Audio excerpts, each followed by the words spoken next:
Hi, my name's Janet Woodlock.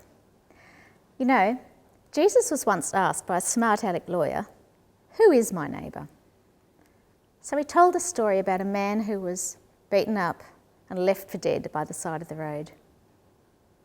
Along came a religious leader, and he saw the man, but he closed his heart and he turned his back and walked on the other side of the road.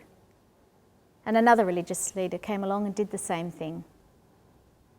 But when a foreigner saw him, a person who had every reason in the world to look the other way, his heart was moved with pity.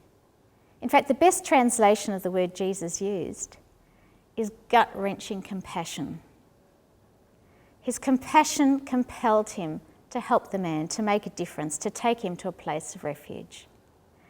And Jesus finished that story by saying, "Go and do likewise. Be a good neighbour." You know, often when we read the Bible, we read it as if it's written to individuals, but actually, it's written to communities, it's written to churches, and it's written to nations.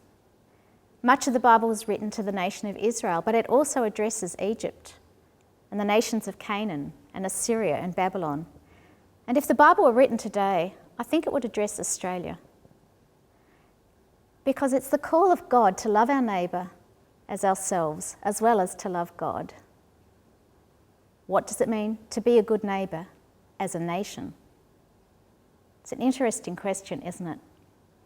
I believe part of what it means to be a good neighbour as a nation is to have a heart of compassion, to express Christian value through generosity.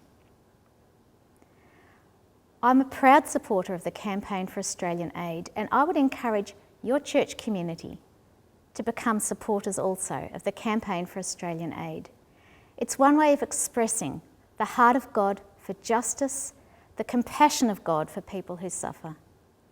God isn't just concerned for individuals, He's also concerned for justice for the nations. And your church can become part of that initiative.